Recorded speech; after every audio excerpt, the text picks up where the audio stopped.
ధన్యవాదాలు అధ్యక్ష. వ్యవసాయ శాఖ పద్ధతుల మీద మాట్లాడే అవకాశం కల్పించినందుకు గౌరవ ముఖ్యమంత్రి గారికి, వ్యవసాయ శాఖ మంత్రికి మనస్ఫూర్తిగా ధన్యవాదాలు తెలియజేస్తూ,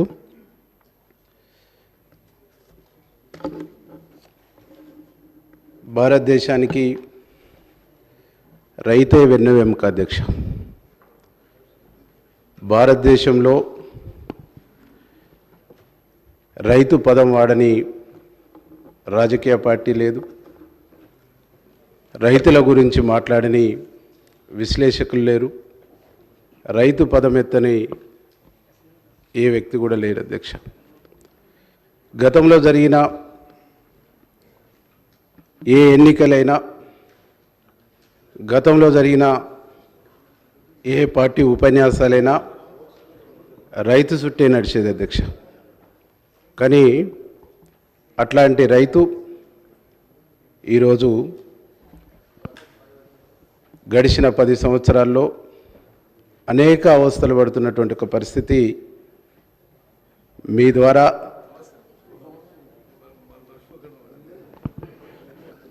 ప్రభుత్వం దృష్టికి తీసుకొస్తున్న అధ్యక్ష.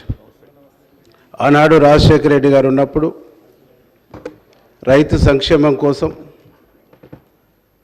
రైతుల అభివృద్ధి కోసం చేసినటువంటి ప్రయత్నాలే తప్ప గడిచిన 10 సంవత్సరాల్లో రైతుల గురించి కానీ, రైతు సంక్షేమం గురించి కానీ పట్టించుకున్నటువంటి దాఖలాలు లేవు అధ్యక్ష. తెలంగాణలో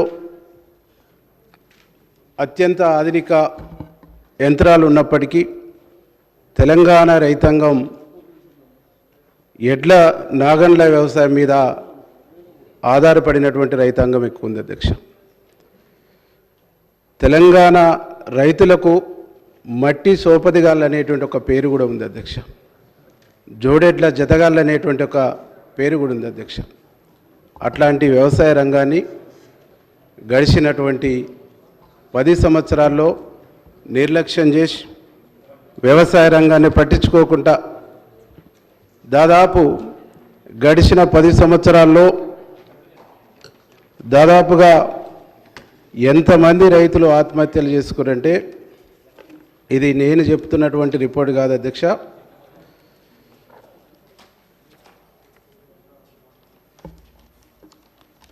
4,439 మంది చనిపోయారు అధ్యక్ష. ఆ తర్వాత 2,230 మంది చనిపోయారు అధ్యక్ష. ఇవన్నీ బీఆర్ఎస్ 10 ఏళ్ల పాలనలో రైతుల ఆత్మహత్యలు అధ్యక్ష. NCRB national crime record bureau స్పష్టమైన లెక్కల ప్రకారం అధ్యక్ష నేను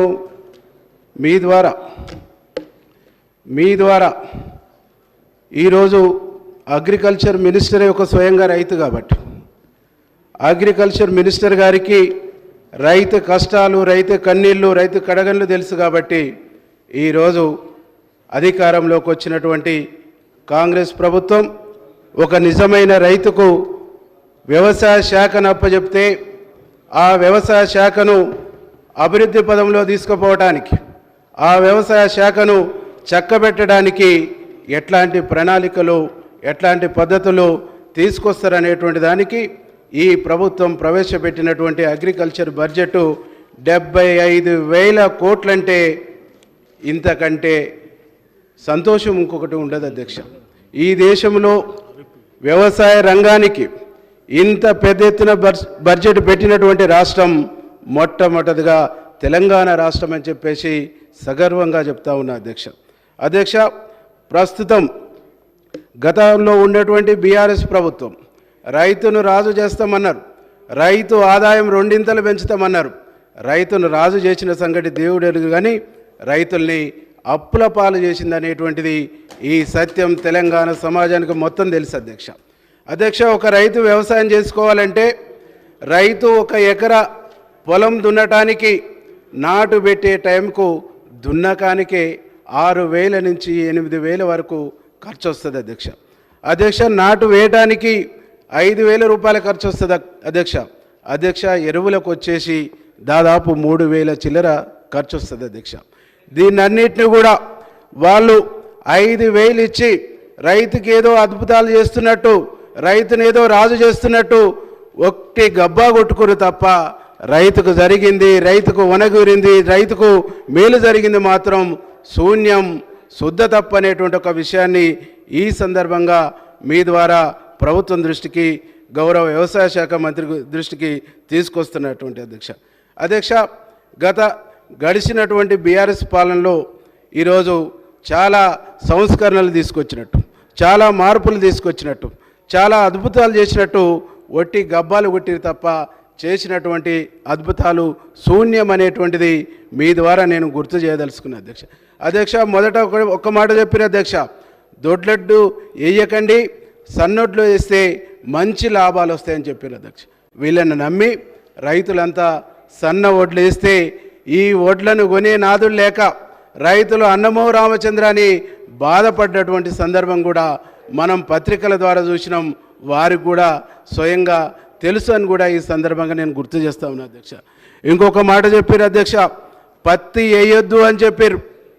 ఆ సంవత్సరం రైతులు వీళ్ళ మాటలు నమ్మి పత్తి వేయకుండా కందులు, పెసళ్ళు ఇవన్నీ కూడా వేసినటువంటి రైతులకు కొనే నాదుడు లేక, ఈ పంటను కొనే నాదుడు లేక, మార్కెట్ లేక నానాయతన పడ్డటువంటి పరిస్థితుల్లో ఆ సంవత్సరం పత్తికి విపరీతమైనటువంటి రేటు మార్కెట్లో పెరిగిందనేటువంటి ఒక విషయాన్ని ఈ సందర్భంగా మేము గుర్తు చేస్తూ ఉన్నాం అధ్యక్ష. గడిచిన ప్రభుత్వం అశాస్త్రీయమైనటువంటి ఆలోచనతోని, అశాస్త్రీయమైనటువంటి నిర్ణయాలతోని రైతుల వెన్ను విరిచింది, రైతుల నడ్డి విరిచింది, రైతులను నట్టేట ముంచిందని చెప్పేసి ఈ సందర్భంగా మీకు గుర్తు చేయదలుస్తున్నా అధ్యక్ష. ఒక మాట చెప్తారు వాళ్ళు పదే మేము రైతుకు సంబంధించి ఏ కారణం చేత చనిపోయినా 5 లక్షల సంబంధించినటువంటి ఇచ్చినామని చెప్పేసి చెప్తా ఉన్నారు అధ్యక్ష.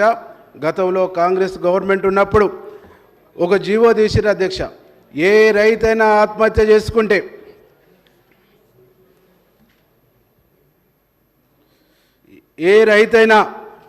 ఆత్మహత్య చేసుకుంటే 5 లక్షలు ప్రభుత్వం ఇచ్చేటువంటి ఒక జీవో కూడా గతంలో వచ్చింది. దాని ప్రకారంగా గడిచిన రాజశేఖర రెడ్డి కాంచి గడిచిన ప్రభుత్వాల్లో కూడా ఇచ్చింది అధ్యక్ష. దాన్ని ఏదో కొత్తగా మసి మారేడికాయ చేసినట్టు అనేక పేర్లు, అనేక పద్ధతుల్లో దాన్ని మసి మారేడికాయ చేసి కొత్త స్కీమ్ తీసుకొచ్చినట్టు ఒక పగలగాలు వెతికిరి తప్ప దాంట్లో సత్యం లేదని చెప్పేసి కూడా ఈ సందర్భంగా నేను గుర్తు చేయదలుచుకున్నా అధ్యక్ష. నిజంగా ఈ దేశం వ్యవసాయక దేశం, వెనుకబడినటువంటి దేశం. ఈ దేశ అభివృద్ధి కూడా వ్యవసాయ రంగం మీదనే ఆధారపడి ఉంటుంది. అట్లాంటి విలువైనటువంటి వ్యవసాయ రంగాన్ని, అట్లాంటి విలువైనటువంటి అగ్రికల్చర్ డిపార్ట్మెంటును సర్వనాశనం చేసి రైతాంగాన్ని వీధుల పాలు చేశారనేటువంటి ఒక విషయాన్ని కూడా మీ ద్వారా గుర్తు చేయదలుచుకున్నా అధ్యక్ష. క్రాప్ కాలనీలు అన్నారు, క్రాప్ కాలనీలు అని చెప్పారు. క్రాప్ కాలనీల మాట అటకెక్కింది. క్రాప్ కాలనీలు లేవు. క్రాప్ కాలనీని ఏర్పాటు చేసినటువంటి దాఖలాలు లేవు.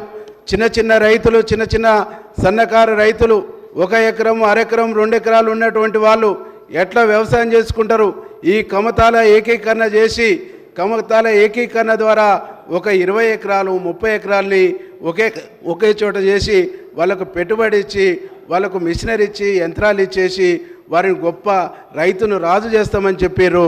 రైతును రాజు చేసినటువంటి మాట దేవుడెరుగు. కానీ గత ప్రభుత్వం చేసినటువంటి తప్పిదాలు ఏంటంటే అధ్యక్ష, గతంలో కాంగ్రెస్ ప్రభుత్వం ఉన్నప్పుడు రైతులకు యంత్రాల మీద సబ్సిడీ ఉండేది. ఒక్కసారి గడిచిన 10 సంవత్సరాల్లో ట్రాక్టర్లు ఇచ్చిరు తప్ప ఆ తర్వాత ట్రాక్టర్లు ఇచ్చినటువంటి దాఖలాలు లేవు. తైవాన్ పంపుల మీద సబ్సిడీ ఉండే, అవిటిని ఎగ్గొట్టారు. రైతులకు సంబంధించినటువంటి యంత్రాల మీద సబ్సిడీ ఉండే, అవి ఎగిరిపోయినాయి. రైతులకు సంబంధించిన అన్ని సబ్సిడీలను కూడా తుంగలో తొక్కి, అన్ని సబ్సిడీలను కూడా ఎగ్గొట్టి ఈరోజు రైతును రాజు చేస్తామని చెప్పేసినటువంటి మాటలు పేపర్లకు మిలిగినాయి తప్ప రైతును నట్టేట ముంచినటువంటి ఒక సందర్భం కూడా ఈ సందర్భంగా మీకు గుర్తు చేస్తా ఉన్నా అధ్యక్ష. ఒక్కటి కాదు అధ్యక్ష, రైతాంగానికి సంబంధించినటువంటి ఏ ఒక్క ఆలోచన కూడా శాస్త్రీయంగా చేసినటువంటి దాఖలాలు లేవు అధ్యక్ష. అశాస్త్రీయమైనటువంటి నిర్ణయాలు అనాలోచితమైనటువంటి నిర్ణయాలతోని తెలంగాణ రైతాంగాన్ని నట్టేట ముంచారనేటువంటి ఒక విషయాన్ని ఈ సందర్భంగా మీకు గుర్తు చేయదలుచుకున్న అధ్యక్ష తెలంగాణలో నాకు 2 సబ్జెక్టులు ఉన్నాయి అధ్యక్ష. ఒకటి అగ్రికల్చర్, రెండోది చేనేత కార్మికులు కూడా చేనేత రంగం కూడా నా నియోజకవర్గంలో ఎక్కువ ఉంది కాబట్టి దానికి కూడా గడిచిన 10 సంవత్సరాల్లో చాలా నష్టం జరిగింది. నాకు కొద్దిగా అవకాశం ఇవ్వాలని చెప్పేసి కోరుతూ ఈరోజు మా ముఖ్యమంత్రి రేవంత్ రెడ్డి గారు అధికారంలో వచ్చిన వెంటనే తెలంగాణలో రైతాంగాన్ని కాపాడాలని, రైతాంగాన్ని రక్షించుకోవాలని, రైతాంగాన్ని అన్ని విధాలా కాపాడుకోవాల్సినటువంటి అవసరం బాధ్యత మనందరిపైన ఉంది. ఎన్నికల్లో మనం ఇచ్చినటువంటి హామీల్ని అమలు చేయాలని చెప్పేసి ఈరోజు శరవేగంగా 75,000 కోట్ల నిధులు పెట్టేసి ఈరోజు వ్యవసాయ రంగాన్ని దండగా అన్నటువంటి పరిస్థితి నుండి రైతులు వ్యవసాయం చేయాలంటే భయపడకానించి ఈరోజు రైతులు ఒక పండగలాగా వ్యవసాయం చేసుకునేటువంటి గొప్ప అవకాశాల్ని ఈరోజు ఈ బడ్జెట్ ద్వారా కల్పించాలని చెప్పేసి సగర్వంగా నేను చెప్తా ఉన్నా అధ్యక్ష. ఈరోజు గతంలో గడిచినటువంటి 10 సంవత్సరాల్లో రుణమాఫీ అన్నారు. రుణమాఫీ పేరు చెప్పేసి అధికారంలోకి వచ్చినప్పటికీ రుణమాఫీ కూడా సక్రమంగా జరగలేదు అధ్యక్ష. 4 విడతలుగా జరిగింది అధ్యక్ష. ఈ 4 విడతలు జరిగినటువంటి రుణమాఫీలో కూడా రైతులు వడ్లు అమ్ముకొని వడ్లకు సంబంధించినటువంటి డబ్బులు బ్యాంకులలో పెడితే ఆ రుణమాఫీ సక్రమంగా కాకపోవడం మూలంగా ఆ వడ్ల డబ్బులను కూడా బ్యాంకు వాళ్ళు కట్ చేసుకున్నటువంటి దాఖలాలు చాలా ఉన్నాయి అధ్యక్ష. వీళ్ళు చెప్పినటువంటి రైతు బంధిస్తే కూడా వడ్డీ కింద జమ చేసుకున్నటువంటి పరిస్థితి గతంలో ఉంది అధ్యక్ష.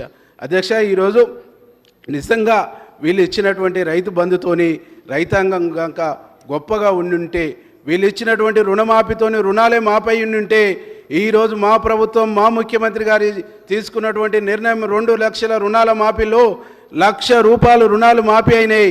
ఇంకా కొన్ని నిమిషాల్లో, కొన్ని గంటల్లో ఇంకొక 1,50,000 రుణాలు కూడా మాఫీ కాబోతున్నాయి. నిజంగా వీళ్ళు రుణమాఫీ చేసి ఉంటే ఈరోజు ఈ ప్రభుత్వానికి ఇన్ని లక్షల కోట్లు మాఫీ చేయవలసినటువంటి అవసరం ఏమొచ్చునో ఒక్కసారి వాళ్ళు ఆలోచన చేయాలని చెప్పేసి ఈ సందర్భంగా నేను గుర్తు చేస్తా ఉన్నా అధ్యక్ష.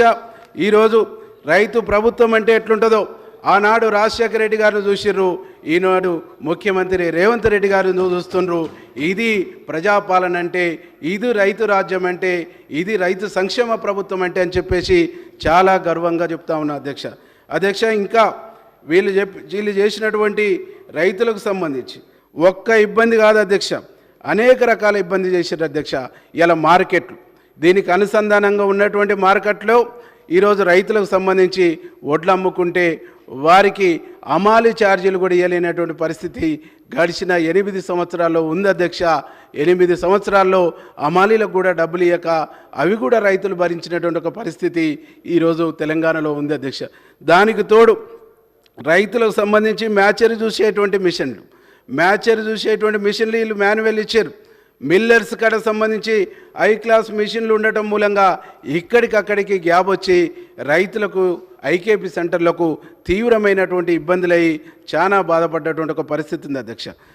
ఈ పరిస్థితులన్నీ కూడా మారాలని, ఈ పరిస్థితులన్నీ కూడా పోవాలని చెప్పేసి ఈ ప్రభుత్వం ఈ బడ్జెట్ సంవత్సరంలో 75,000 కోట్ల రూపాయలు పెట్టి ఈరోజు రైతును అభివృద్ధి పదంలో తీసుకుపోవడానికి, రైతును రక్షించుకోవడానికి ప్రయత్నం చేస్తూ ఉంది. ఈరోజు మనం చూస్తున్నాం అధ్యక్ష, కమ్యూనిస్టు సోదరులు తప్ప రైతులతో పాటు కూలీల గురించి ఎవరు కూడా మాట్లాడరు. మా ముఖ్యమంత్రి గారు ఈ బడ్జెట్లో రైతులతో పాటుగా రైతులకు రుణమాఫీ ఇవ్వడంతో పాటుగా కూలీలకు కూడా 12,000 రూపాయలు ఇస్తామని చెప్పేసి ఎన్నికల్లో ఇచ్చినటువంటి హామీని 100% ఇంప్లిమెంటేషన్ చేయడానికి ఈ బడ్జెట్లో కూడా నిధులు కేటాయించడం సంతోషం అని చెప్పేసి ఈ సందర్భంగా మీకు గుర్తు చేస్తామని అధ్యక్ష. ఈరోజు మా ప్రభుత్వం ఇచ్చిన మాట మీద కట్టుబడి ఉండేటువంటి ప్రభుత్వం, ఇచ్చిన మాటని తప్పనటువంటి ప్రభుత్వం, మాట తప్పని మడమ తిప్పని ప్రభుత్వంగా మా ముఖ్యమంత్రి రేవంత్ రెడ్డి గారి ప్రభుత్వం ముందుకు పోతుందని చెప్పేసి సగర్వంగా నేను చెప్తా ఉన్నా అధ్యక్ష.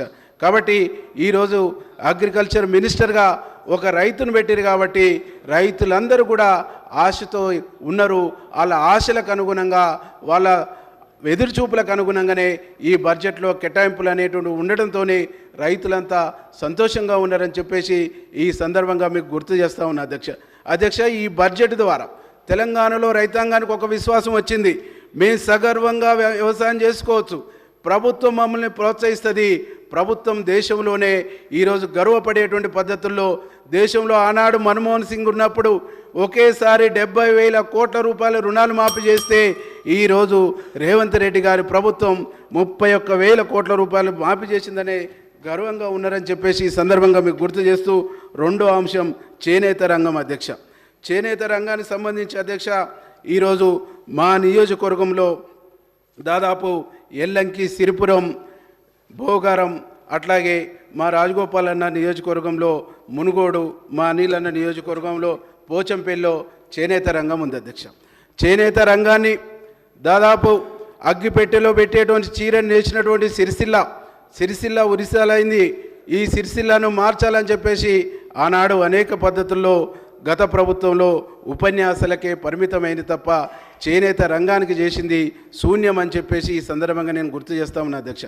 రాజశేఖర రెడ్డి గారు ఉన్నప్పుడు పోచంపల్లిలో టెక్స్టైల్ పార్కును ఓపెన్ చేసి ఆ టెక్స్టైల్ పార్కులో దాదాపు మా వెల్లంకి, సిరిపురం, భోగారం ఈ గ్రామాల నుంచి బస్సుల ద్వారా వెళ్ళి 2,000 మంది పనిచేసేటువంటి పరిస్థితి గడిచిన రాజశేఖర రెడ్డి గారి 10 సంవత్సరాల పీరియడ్లో ఉండే అధ్యక్ష. ఇప్పుడు అధ్యక్ష అదంతా కూడా కనుమరుగైపోయింది. పోచంపల్లికి సంబంధించినటువంటి ఆర్భాటాలకే పరిమితమైంది తప్ప వాళ్ళు చేసింది మాత్రం శూన్యం అధ్యక్ష. వీళ్ళు తీసుకొచ్చినటువంటి గొప్ప స్కీమ్ అని చెప్తున్నటువంటి థ్రిఫ్ట్ ఫండ్ అధ్యక్ష, దాంట్లో జియో ట్యాగ్ పెట్టడం ద్వారా ప్రాసెసింగ్ చేసేటువంటి దాంట్లో దాదాపు 8 నుంచి 10 మంది ఉంటారు అధ్యక్ష. 8 నుంచి 10 మంది ఉన్నటువంటి ఈ ప్రాసెసింగ్లో జియో ట్యాగింగ్ పెట్టడం ద్వారా ఆ చేనేత సంబంధించినటువంటి ఒక్కరికి వాళ్ళకి సంబంధించినటువంటి ఒక్కరికి సంబంధించినటువంటిది వర్తిస్తుంది తప్ప దాదాపు 100లో 20 మందికి ఇది వర్తిస్తుంది, 80 మందికి అన్యాయం అవుతుందని చెప్పేసి ఈ సందర్భంగా నేను గుర్తు చేస్తా ఉన్నా అధ్యక్ష. చేనేత రంగానికి సంబంధించినటువంటి సోమవారం అసెంబ్లీలో డ్రెస్సులు వేసుకోవడానికే పరిమితం చేసిరు తప్ప దీన్ని విస్తరించడానికి, కాపాడటానికి ఎట్లా పాల్సో చెప్తానా రామన్న, ఎట్లా పాల్సో నేను చెప్తా ఉన్నా, ఈరోజు దీన్ని కాపాడటానికి చేసినటువంటి ప్రయత్నం లేదు అధ్యక్ష.